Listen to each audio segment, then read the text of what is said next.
Irmãos, boa noite. Nós estamos indo para a penúltima ministração que nós chamamos dessa série Jesus para hoje, que são exposições na carta de Paulo aos Efésios. E hoje é um texto que é um texto conhecido, fala da armadura de Deus. E eu que cresci na igreja, me lembro, eu na sala, nas EBDs de crianças, com capacete, eu me lembro disso tudo. E que bom que eu nunca esqueci. Mas eu queria, nessa noite, me aprofundar um pouco mais nesse texto, porque eu creio que Efésios capítulo 6, do versos 10 ao verso 18, que vamos expor nessa noite, não se restringe apenas à armadura de Deus.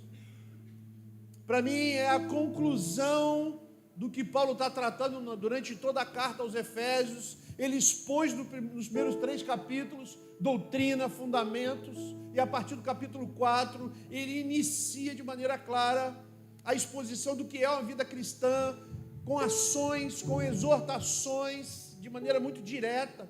Nós vimos que no capítulo 4 Paulo ora para que a gente viva de maneira digna da vocação que nós fomos chamados por Jesus. Ele também fala que o Espírito Santo nos deu dons ministeriais para aperfeiçoamento e edificação da igreja. No capítulo 4, Paulo fala ainda que a nossa nova natureza não é verdadeira se ainda vivemos conforme vivíamos o velho homem, velhas práticas. Ele nos confronta a viver de maneira santa. Entramos no capítulo 5 e Paulo vai nos convocar a ser imitadores de Cristo, vivendo em amor.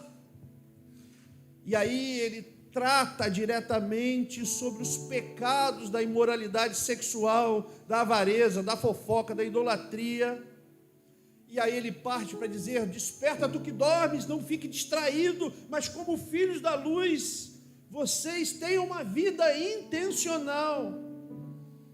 Mais um pouquinho, e aí a parte que vai trazer uma virada, ele convoca para a gente buscar estar cheios do Espírito Santo, com gratidão. É uma convocação, se encham do Espírito, porque os temas que ele ia tratar daqui para frente, não são temas racionais, são temas que só através do Espírito é possível aprender. Então ele entra no tema do lar cristão, ele trata no final do capítulo 5, o relacionamento de marido e mulher, entra no capítulo 6, e fala sobre relacionamento de filhos e pais e filhos, e caminha como a exposição de domingo passado, para falar do relacionamento de servos e senhores, de escravidão. Eu chamei de manifesto abolicionista de Paulo, onde ele nos convoca a não sermos leais às coisas humanas, mas sermos fiéis às coisas do alto, e fazer isso gerando transformação de dentro para fora, não na casca. Foi o tema de domingo passado. E então nós temos aqui uma carta que parece loucura, a exortação para o nosso tempo. Alguns comportamentos totalmente diferentes do sistema desse mundo. É interessante que, se você realmente crê aquilo que João fala em sua primeira carta, capítulo 5, versículo 19, que o mundo hoje está sob o poder do maligno. E se você olha as instruções de Paulo, você vai perceber que nós estamos numa guerra. E haverá de acontecer muitas oposições para os filhos de Deus viverem nesse mundo governado pelo poder do maligno. Uma oposição. Como nós vamos viver num lugar que o sistema quer nos levar para um lado, enquanto o Senhor o Rei do nosso coração, como cantamos, o nosso tesouro, como cantamos, nos convoca a entregar aos pés dele aquilo de mais precioso, nos convoca a oferecer a outra face quando nós formos agredidos, e pior, ou melhor, nos convoca a orar pelos nossos inimigos. Irmãos, está instalada uma guerra. Por isso que a gente chega no texto de hoje, onde Paulo começa o verso 10 de Efésios 6, dizendo finalmente, ou em outras versões, quanto ao mais.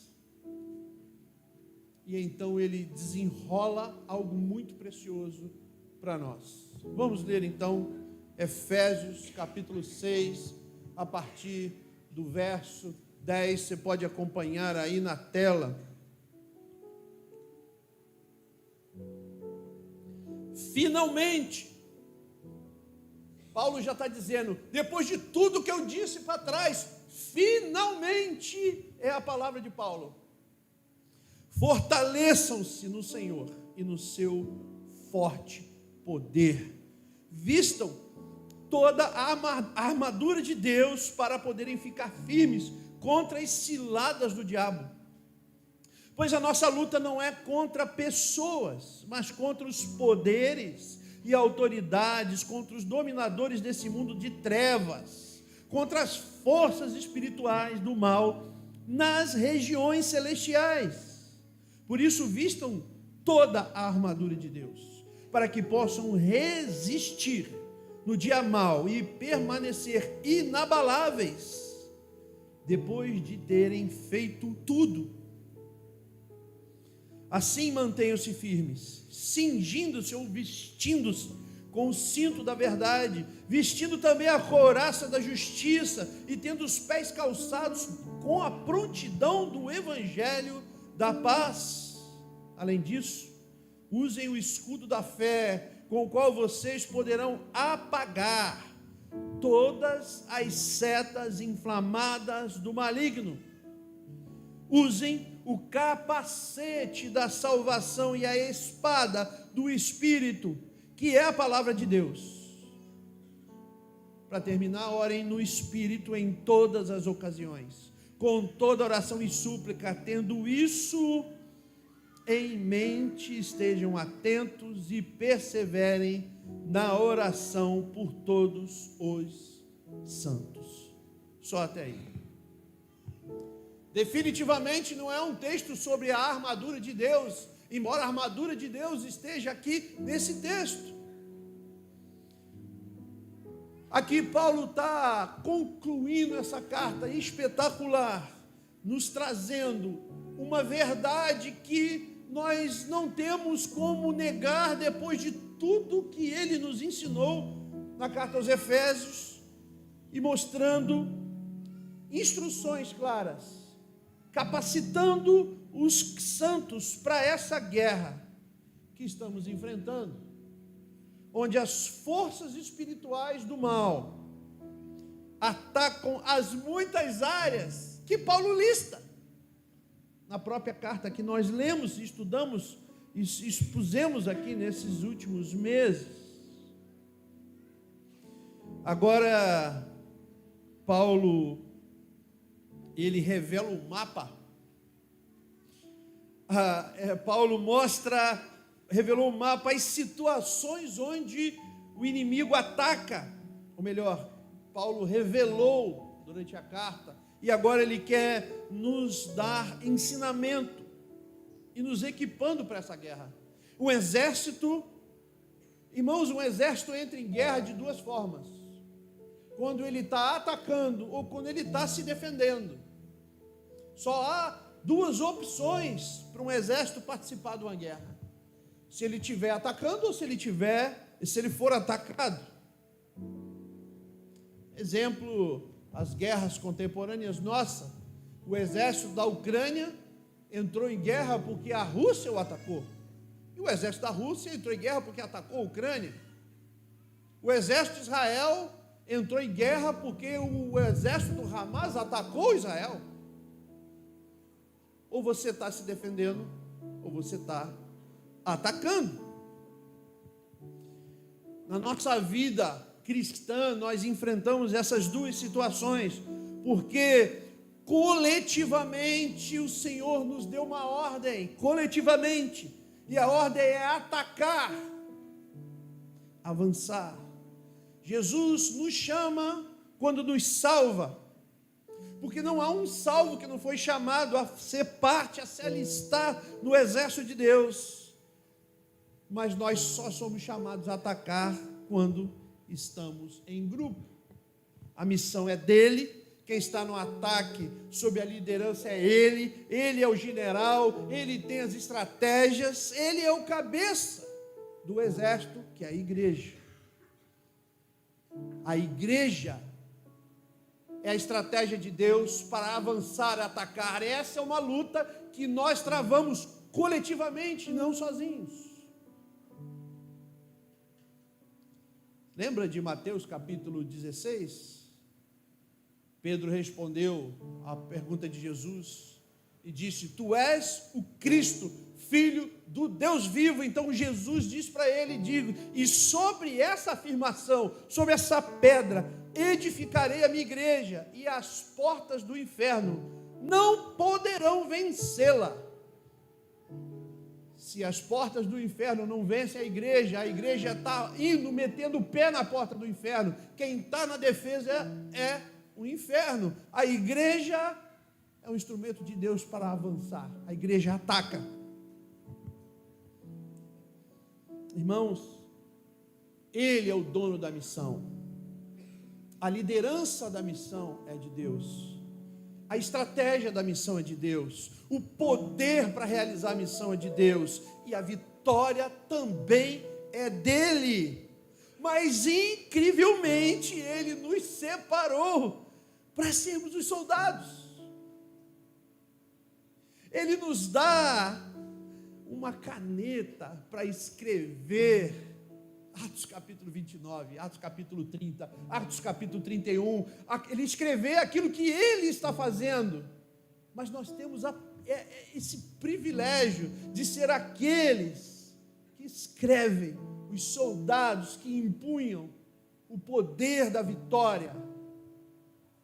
Ser igreja é estar exatamente assim, irmãos, num exército de soldados atacando, que não recuam, nem se importam também com os danos de guerra, nem com as feridas de guerra, não tem medo da morte, porque no exército de Cristo, todos os soldados já estão mortos, vivendo pelo Espírito, esperando o grande dia, que estarão livres desse corpo, estarão com Ele, quando haverá o fim da guerra. Mas, irmãos, Paulo aqui nos ensina que de maneira individual e pessoal, nós estamos sofrendo ataque. Se avançamos como exército sobre as portas do inferno, nós sofremos como soldados ataques e contra-ataques do inimigo. A vida de Paulo nos ensina de maneira muito rica isso que ele nos deu de instrução aqui para essa guerra. A vida dele nos ensina. Se pegarmos Filipenses 3, do versos 7 ao verso 9, você vai poder ver, mas Paulo dizendo: mas o que para mim era lucro, passei a considerar perda por causa de Cristo. Mais do que isso, considero tudo como perda, comparado com a suprema grandeza do conhecimento de Cristo, Jesus meu Senhor, por cuja causa perdi todas as coisas, e eu as considero como esterco, para poder ganhar a Cristo, e ser encontrado nele. A vida de Paulo é a vida de um soldado alistado, que já morreu para todas as coisas, e está ali, para cumprir a participação, o encargo que Deus deu a ele, não importa o que acontecesse. Colossenses 1:24, Paulo também escreveu: agora me alegro em meus sofrimentos por vocês, e completo em meu corpo o que resta das aflições de Cristo em favor do seu corpo, que é a igreja. Ele diz: em favor do exército, eu completo no meu corpo o sofrimento de Cristo. 2 Timóteo 3, 10 a 12, as instruções ao jovem Timóteo, seu discípulo, seu aprendiz. Ele diz a partir do verso 10 de 2 Timóteo 3: mas você tem seguido de perto o meu ensino, Timóteo, a minha conduta, o meu propósito, a minha fé, a minha paciência, o meu amor, a minha perseverança, as perseguições e os sofrimentos que enfrentei, coisas que me aconteceram em Antioquia, Icônio e Listra. Quanta perseguição eu suportei, mas de todas essas coisas o Senhor me livrou. De fato, todos os que desejam viver piedosamente em Cristo Jesus serão perseguidos. A vida de Paulo é um ensinamento sobre essa guerra espiritual, no campo coletivo e no campo pessoal. Irmãos, você e eu não podemos estar distraídos, como ele disse, porque estamos em guerra. Não há tempo para distração. Não há tempo para colocar esforços em outras coisas. Não há tempo para gastar com outras coisas. O final da carta de Paulo aos Efésios nos convoca a esse entendimento. Lutar essa guerra na defesa, porque estamos alistados num exército que avança como igreja. Nós seremos alvos de ataques pessoais, as setas, como ele diz, as astutas ciladas de Satanás. Esse texto que nós lemos traz instrução completa para a guerra nesse campo pessoal contra o inimigo.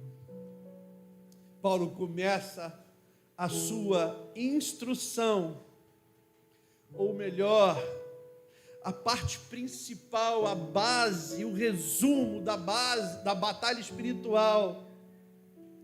E ele mostra que o início de tudo, a base, é um posicionamento pessoal nosso.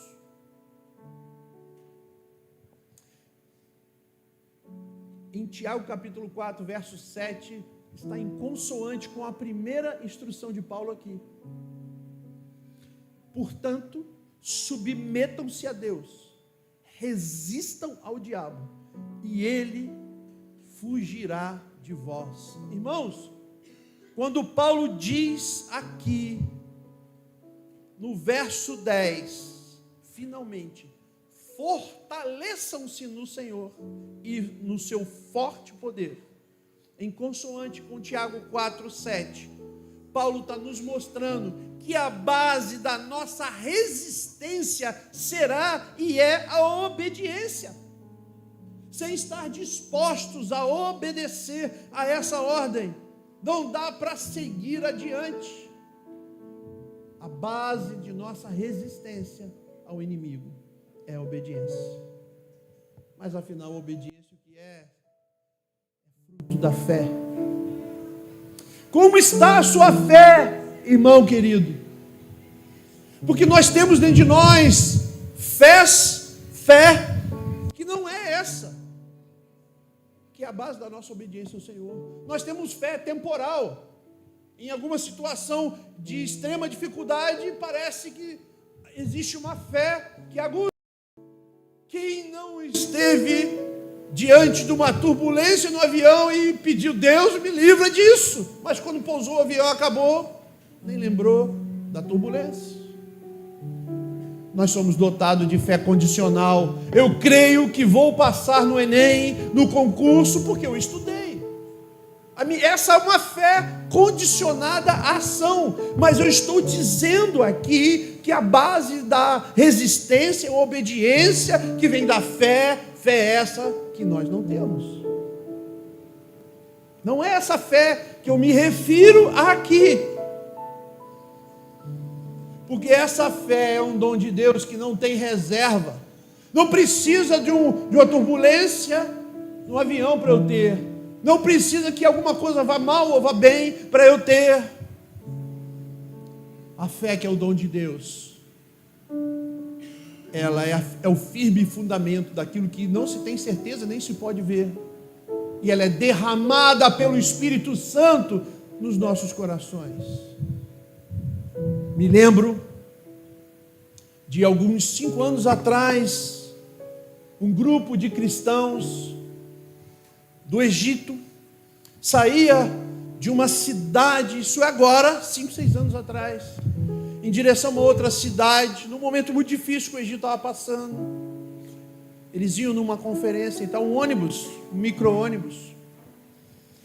No meio do caminho eles foram interceptados por muçulmanos extremistas, que pararam eles, botaram os homens para fora, e funciona assim nos extremistas muçulmanos: ou você paga uma multa de $1 milhão para poder crer no seu Jesus, ou você nega Jesus e se torna islâmico, ou você vai ser morto. Não há a quarta opção, são 3 opções: paga o imposto, vira muçulmano, ou vai ser morto.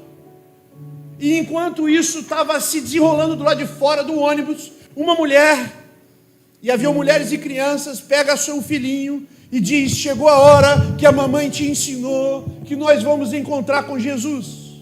Porque aquela mulher sabia que eles não iriam negar e que ninguém tinha $1 milhão para pagar o imposto. Tinha chegado a hora. E ela vira para o seu menino e diz: vai ser só um estalar de dedo e estaremos com o Senhor. E ela fala: fecha o olho, meu filho. Um estalar de dedos, e quando abrir os nossos olhos, nós estaremos na glória com Jesus, aquele que nós falamos desde pequeno. Todos os homens foram metralhados e mortos, e eles metralharam o ônibus, e aquela mulher, aquela criança morreu, mas 2 pessoas desse ônibus não morreram, que testemunharam isso. Nós estamos falando dessa fé. Nós estamos falando dessa fé que é uma loucura. Diz para mim, você que é pai e é mãe, o que você faria para salvar a vida do seu filho? Mas aquela mãe disse: vai ser só um estalar de dedos. Fecha o olho, e no estalar de dedos nós abriremos os olhos na presença do Senhor. E vai acabar a perseguição, meu filho. E vai acabar o sofrimento. E vai acabar o medo, porque estaremos vivendo com Ele. Essa é a fé que é a base da obediência, que nos leva a ser o fundamento da resistência contra o diabo. Como que está a sua fé? Você se apoia em quê para ter fé? Você vê como Cristo, como você vê o Evangelho, é algo que te dá coisa, você crê, você está nele com barganha, você espera ser curado de alguma enfermidade. No que se baseia a sua fé?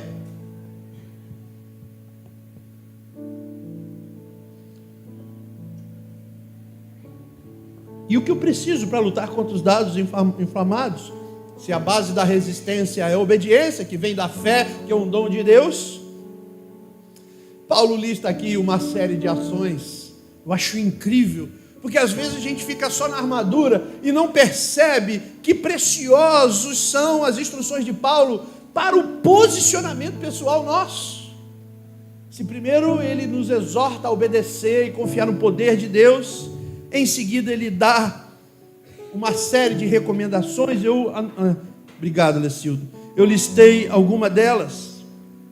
Ações pessoais: reconhecer que a força vem de Deus, ficar firme diante das ciladas, equipar-se com a armadura de Deus, manter-se e permanecer equipado. Fazer tudo isso, não apenas uma parte disso. Tudo isso está no texto que nós lemos. Estar atentos. Por último, perseverar em oração. Você percebe que não é apenas a armadura, as instruções de Paulo, há um conjunto de instruções e ações que nos dizem respeito a partir do nosso posicionamento, a nossa obediência, o nosso entendimento. É a parte que nos cabe nessa guerra. Quanto de nós tem reconhecido que a força vem de Deus? Quanto de nós estão firmes diante das lutas? crendo? Quantos de nós tem permanecido e feito todas essas coisas aqui? Quantos de nós tem perseverado em oração? Quantos de nós tem estado atento às ciladas do inimigo e não distraídos? Mas tudo isso ainda não é o suficiente, irmãos, para essa guerra. São partes, porque agora vem a parte realmente que faz tudo possível. Porque para vencer, nós precisamos estar cheios do Espírito Santo. Se a base para resistir às trevas é a obediência ao Evangelho, sendo o Evangelho a pessoa de Cristo e suas palavras, e se essa obediência nos leva a ações, a decisões, as propostas por Paulo aqui nesse texto, a vitória sobre o mal só é possível no poder de Deus, sendo cheios do Espírito Santo. Só existe esse caminho. Gente, fora a obediência e essas ações, todos os demais conteúdos desse texto apontam totalmente para o Espírito Santo, porque toda a armadura de Deus, você não pode se equipar, é um revestimento do Espírito, irmãos. Cinto da verdade. Você, por si só, consegue ser uma pessoa 100% verdadeira e não falar mentira. Por si só você consegue isso. Couraça da justiça, você é uma pessoa justa. Por si só, a sua carne exala a justiça. A palavra diz que não há um justo sequer. Nem adianta você dizer que é, porque a palavra diz que não. Calçado da prontidão do Evangelho da paz. Você consegue andar por si só, em paz, com prontidão, com o Evangelho que é o Senhor? Escudo da fé, que anula, que aniquila os dardos inflamados do inimigo. Acabei de transcorrer sobre que a nossa fé é uma fé falha, temporal, não é a fé salvífica. Capacete da salvação. Você consegue se salvar sozinho? Felipe, você consegue se salvar sozinho? Felipe. Lecildo, você faz alguma coisa para se salvar, Lecildo? Por último, a palavra de Deus, que é a espada do Espírito, e essa merece algo bem especial, porque cinco partes da armadura de Deus é um revestimento sobre nós. Mas a espada do Espírito é empunhada pelo Espírito, não por nós. Porque a sua palavra não vai transformar ninguém. Por isso, quem tem que empunhar a palavra, a espada, é o Espírito. Não dá para pegar a palavra. Palavra, seu espírito, é só conhecimento. Você vai virar teólogo, ela não vai fazer nada. Por isso a palavra, que é a espada do Espírito, ela é empunhada pelo Espírito Santo. Esse nem temos o privilégio de nos revestir, mas podemos ser usados para isso. Irmãos, se temos as bases da resistência, o nosso posicionamento e obediência, o revestimento do poder do Espírito, Paulo termina mostrando o suprimento para os soldados da guerra. Orar no Espírito em todas as ocasiões. Orar no Espírito em todas as ocasiões. Por isso, irmãos, ser revestido do poder do Espírito Santo, ser cheio do Espírito, não é uma opção, não é uma escolha, é uma questão de sobrevivência. Onde você vai conseguir o escudo da fé que anula os inflamados dardos. Nós estamos aqui no lugar e nesse momento dardos inflamados das trevas estão caindo sobre nós, sobre alguns de nós. podemos ver.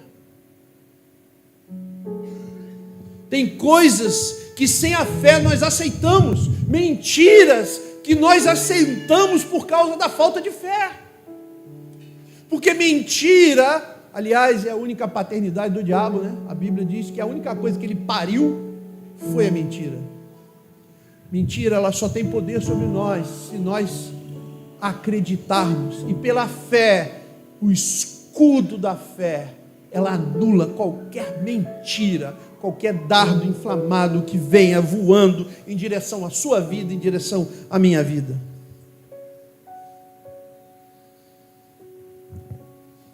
Interessante que no capítulo 5, na mesma carta aos Efésios, Paulo também ensina como ser cheios do Espírito Santo. Efésios 5, de 18 a 21, vai dar a fórmula de como ser cheios do Espírito Santo. Nós vivemos, irmãos, no modelo de vida cristã, onde nós estamos famintos e insatisfeitos. A gente está satisfeito com quem Cristo é, com o que Ele fez, mas estamos famintos por mais do Espírito Santo. Interessante isso, né? Satisfeito, faminto. Isso precisa ser a nosso modo de viver. O satisfeito e faminto. Eu estou extremamente grato e satisfeito porque um dia Jesus decidiu salvar a mim e a você, que não merecíamos. Isso me satisfaz por completo, mas incrivelmente isso me leva a estar faminto por mais dele, e essa fome e sede não passa. Quanto mais eu experimento, mais eu quero. Quanto mais eu conheço, mais eu quero conhecer. E quanto mais eu conheço, mais ele se revela e me surpreende e te surpreende. Satisfeito, faminto, na busca da sua presença. E Paulo vai ensinar em Efésios 5:18, além de buscar com fome a sua presença, nós precisamos nos sujeitar a nossa vida em devoção a Deus e também ao corpo de Cristo. Está aqui a fórmula para ser cheio do Espírito: ser satisfeito e faminto da sua presença, sujeitar a nossa vida à devoção a Deus e sujeitar a nossa vida ao corpo de Cristo. Porque, irmãos, sujeitando a nossa vida a Deus e ao corpo, aquelas mazelas nossas são tratadas, porque dentro do corpo está reunidos os dons do Senhor, que quando nós nos juntamos, Ele trabalha sobre a nossa vida. É o discipulado vida na vida. É quando você senta para conversar e abre uma luta, uma dificuldade, e alguém te edifica com uma palavra ou com um testemunho. É assim que nós estamos sendo transformados. Se você não se submete à vida, à devoção a Deus, buscando a Ele em oração, em palavra, se você não tem fome da presença dEle, e você não se submete à vida, ao corpo de Cristo, achando que você pode ser igreja sozinho, você não vai conseguir ser cheio do Espírito Santo, porque assim disse a palavra do Senhor. 2 Coríntios 10, 3 e 4 diz: pois embora vivamos como homens, não lutamos segundo os padrões humanos, como nós cantamos aqui. As armas com as quais lutamos não são humanas. Pelo contrário, são poderosas em Deus para destruir fortalezas. Portanto, se você não entender isso, você será facilmente tragado, atingido pelo sistema. Porque as setas inflamadas muitas vezes são disfarçadas em coisas que vão sendo introduzidas e a gente vai se acostumando e se desviando.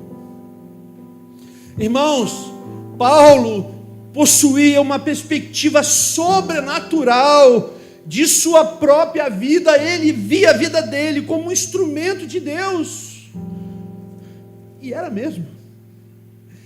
bem como todos os outros novos cristãos daquela igreja primitiva formada ali após o Pentecostes e que partiram de Jerusalém para as suas circunvizinhanças, para os seus, se infiltrando nas fortalezas demoníacas que estavam na volta deles, até em outros lugares. Porque o mesmo precisa se dar conosco. Nós precisamos nos ver como instrumento de Deus. Porque se nós realmente somos, irmãos, instrumentos de Deus, como Paulo foi, então por que Paulo foi muito mais influente e eficaz do que nós? Porque a vida de Paulo nos desafia tanto. Eu não sei contra você, mas eu olho para Paulo e falo, meu Deus, eu tenho que ser um exemplo terreno. Nosso modelo é Cristo, mas Paulo é uma referência. Uma das diferenças, irmãos, é que Paulo entendia o propósito da sua vida. Acho que nós temos um problema de entender o propósito da nossa vida. Ele cria que os poderes que exerciam domínio sobre a terra eram realmente reais. Ele tinha noção exata dessa batalha espiritual, mas também tinha certeza que o poder que sustentava e apoiava, que era o Cristo Jesus, era maior do que qualquer potestade principada. Ele tinha essa consciência. Você crê que aquilo que está em você é maior do que qualquer potestade? Você crê nisso? Porque é preciso crer. E se você crê nisso, por que então você não se levanta em autoridade do Espírito e avança? Por que você se paralisa às vezes diante de uma luta e dá moral à mentira e aos dardos inflamados de Satanás? A Bíblia, irmãos, expressa essas coisas como se fossem óbvias.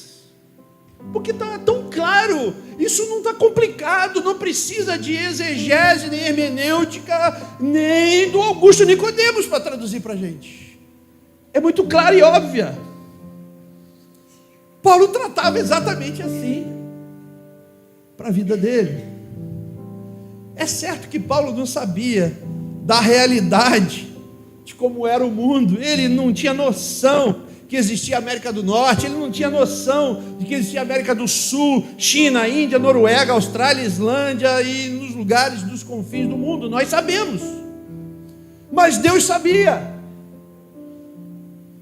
E Deus sabia que a tarefa de espalhar o Evangelho, o avanço que Ele criou na igreja para o exército avançar por todo o mundo, seria por fim muito maior do que Paulo pudesse compreender, porque Paulo lançou bases e modelos missionários de um avanço. Deus sabia que outros que viriam depois precisariam adotar, como Paulo, estabelecer para si, a fim de que o Evangelho alcançasse toda a parte da terra, mesmo em meio a essa guerra. Irmãos, nós não cumpriremos o propósito para o qual nos encontramos vivos na terra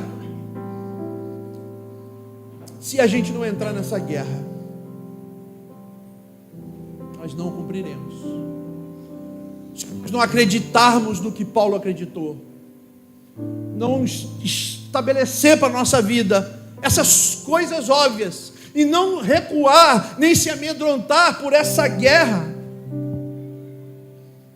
Se a nossa visão, e eu acho isso um problema, se a nossa visão de batalha espiritual se reduz aos nossos objetivos pessoais, ao medo de sofrer retaliações, e fazemos e queremos de Deus apenas que Ele venha a nós e atenda às nossas necessidades, nos livrando dos dardos, então somos mais parecidos com as pessoas de Babel do que com Jesus, do que com os 12, do que com Paulo, do que com a igreja primitiva.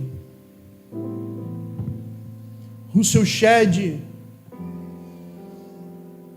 escreveu que só podemos abraçar a teologia paulina ou o modelo da visão de Paulo se tivermos a mesma motivação de Paulo. E sabe o que ele escreveu que é a motivação de Paulo? Ele disse que Paulo tinha uma consciência, uma visão realista do futuro com povos e nações fora do plano de salvação de Deus, e isso atormentava Paulo.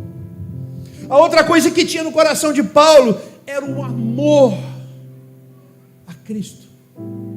Amor a Cristo. E por último, Paulo se solidarizava com os sofrimentos de Cristo. O seu Shed diz que essas três eram as motivações de Paulo. Irmãos queridos, eu estou terminando. Eu quero perguntar muito a você nessa noite, onde estamos falando de guerra espiritual.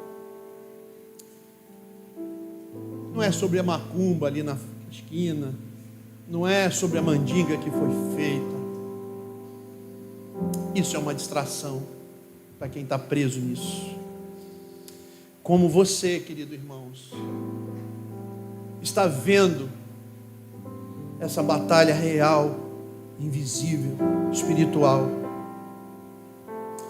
E aí eu sou levado a te fazer uma outra pergunta.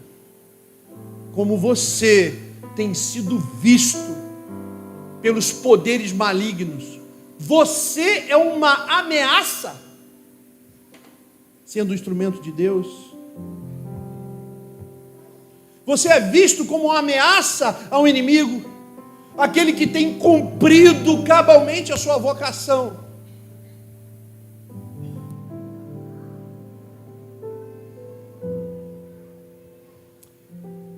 Vamos cantar a última música para a gente só meditar. Hoje é dia de pensar, de refletir o que temos feito nessa batalha. Qual é a nossa posição nesse exército? Enquanto a gente canta essa música, pedindo para o Senhor vir, seja lá como Ele quiser, queria muito que você intercedesse pela sua vida, se perguntasse, como você tem visto a batalha espiritual real? E mais ainda, como você acha que o poder das trevas te vê? Você é uma pessoa que tem incomodado as trevas? Ou você é um ser inócuo? Na linguagem popular, não faz a menor diferença.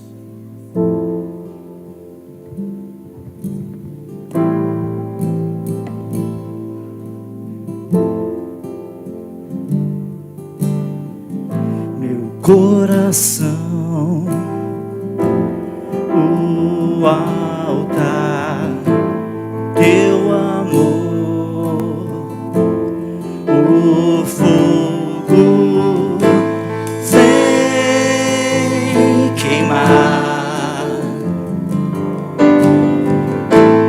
vem queimar.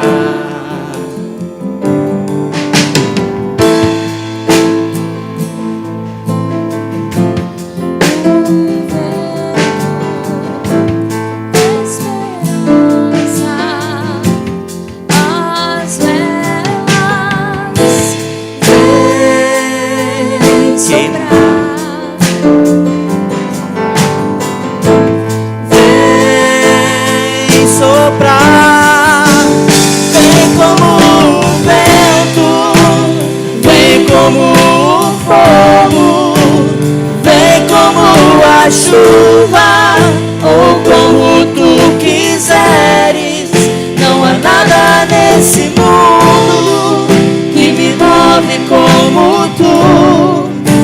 Só tu satisfazes, és tudo que eu preciso. Minha vida, tu vaso, seu Espírito, a chuva faz chover, faz chover. Minha vida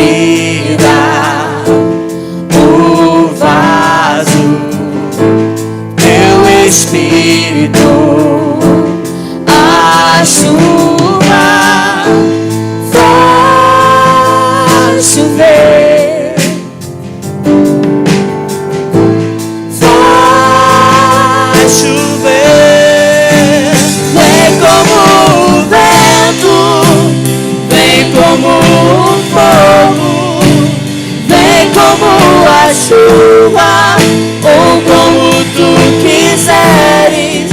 Não há nada nesse mundo que me move como tu. Só tu satisfazes, és tudo que eu preciso. Vem como o vento, vem como o fogo, vem como a chuva, ou como tu quiseres. Não há nada nesse mundo que me move como tu. Só tu satisfazes, és tudo que eu preciso. Sabe, irmãos, muitos cristãos têm achado que a sua popularidade, o seu engajamento, as suas palavras bonitas, as suas canções bonitas, o cenário perfeito que demonstram em redes sociais, ou os seus talentos e dons, acham que isso incomoda Satanás. Irmãos, nem o seu serviço vai incomodar Satanás. Satanás ri de muita coisa. A base para resistir às investidas de Satanás é a obediência. Não são as coisas que nós podemos produzir, não são os nossos talentos, é quando nós estamos dispostos a submeter o nosso caráter ao Senhor. É isso que dá autoridade no mundo das trevas. Quando Satanás chega perto de alguém que é obediente, de alguém que luta contra o pecado, ele respeita, porque ele sabe que esse sim é uma ameaça, que não cai nas ciladas. Engraçado que tem um texto muito legal que eu me lembrei hoje, durante a tarde, Atos capítulo 19, verso 14. O texto diz assim: os que estavam fazendo isso eram os 7 filhos de Seva, um dos chefes dos sacerdotes judeus. Um dia o espírito maligno lhes respondeu: Jesus eu conheço, Paulo eu sei quem é, mas vocês quem são? Então o endemoniado saltou sobre eles e os dominou, espancou-os com tamanha violência que eles fugiram nus e feridos. Não adianta falar em nome de Jesus se você não tem intimidade com Jesus, se você não é conhecido por Jesus. E você será conhecido por Jesus a partir do quanto você obedece às Escrituras, a partir do quanto você se lança sobre Ele, porque o caráter precede o carisma, o caráter vem antes do dom, porque o carisma não assusta Satanás, mas o caráter sim, porque o caráter mostra de quem você pertence, mostra quem é o seu Senhor. Quantos jovens eu vejo em suas redes sociais, fotos demonstrando a espiritualidade, e Satanás está rindo.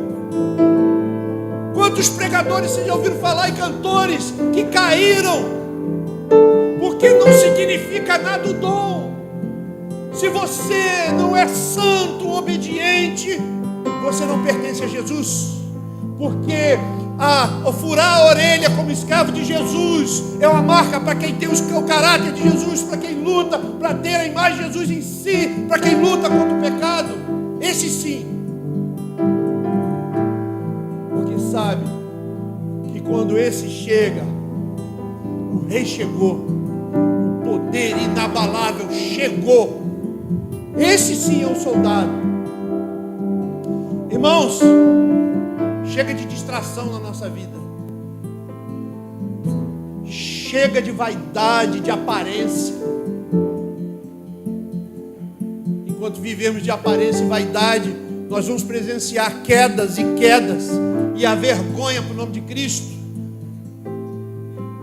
Jesus está voltando. Ou você entende a batalha espiritual, ou você entende essas instruções. Nós gastamos meses da exposição de Efésios, do livro de Efésios.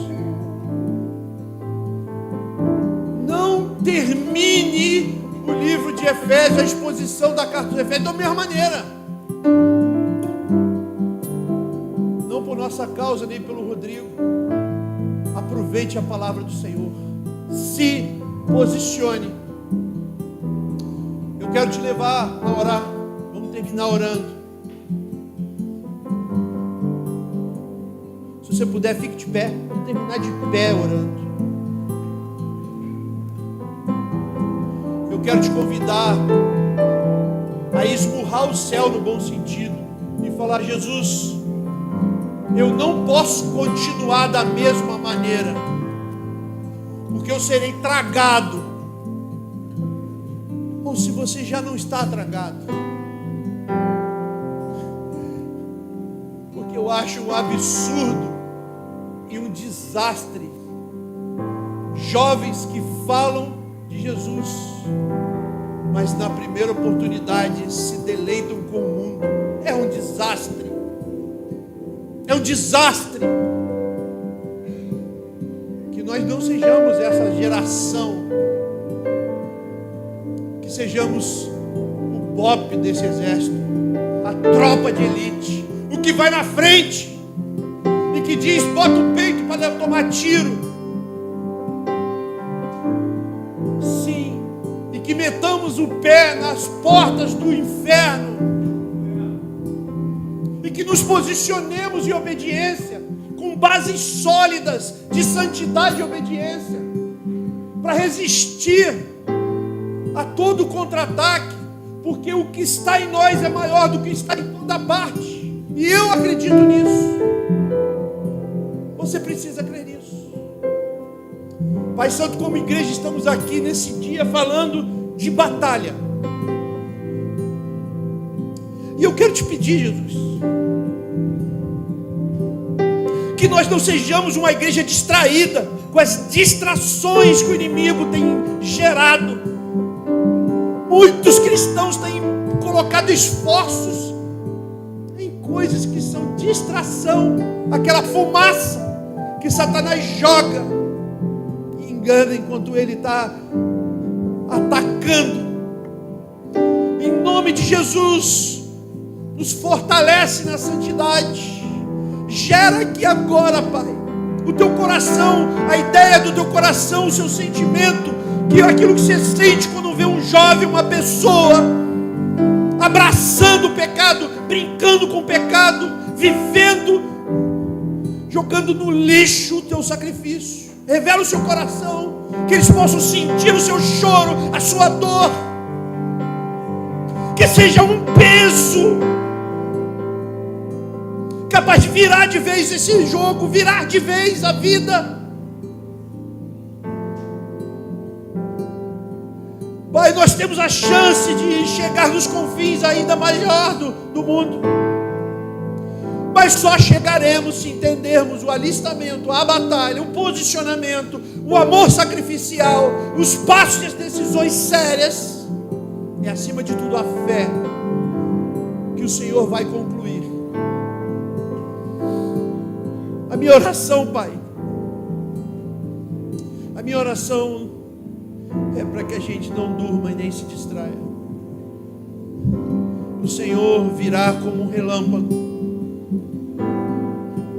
e pegará muitos de surpresa.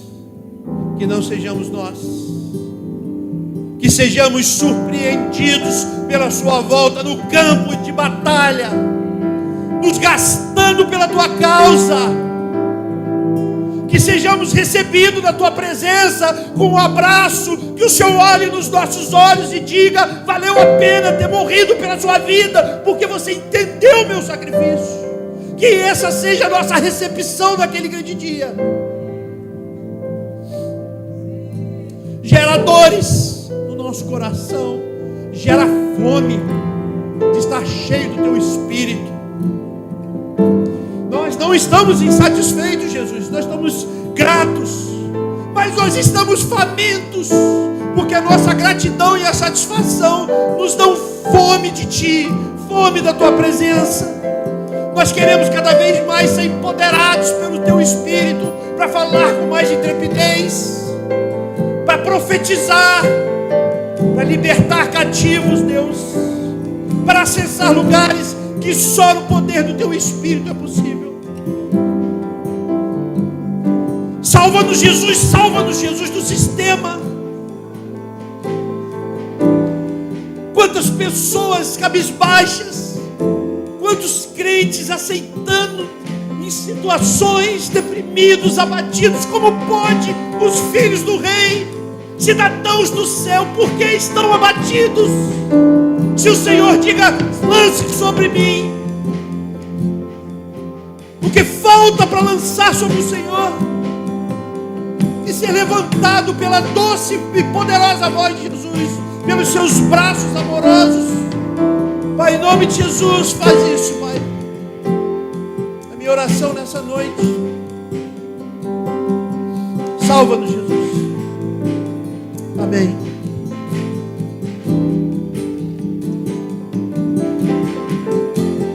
Tenho sede de ti, só você me satisfaz. Meu coração anseia por mais de ti.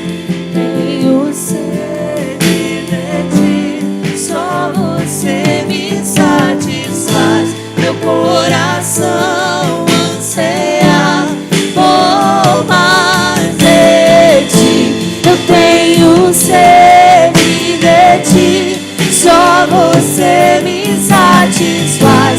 Meu coração anseia por mais de ti. Eu tenho sede de ti, só você me satisfaz.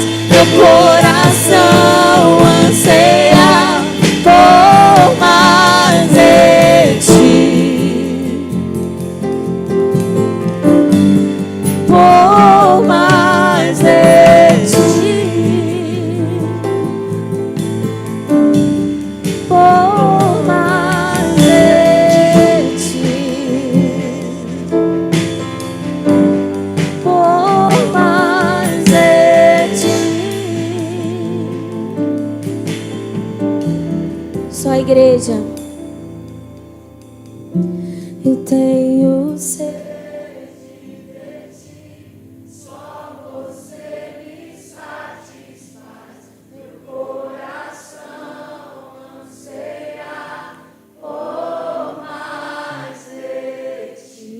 Eu tenho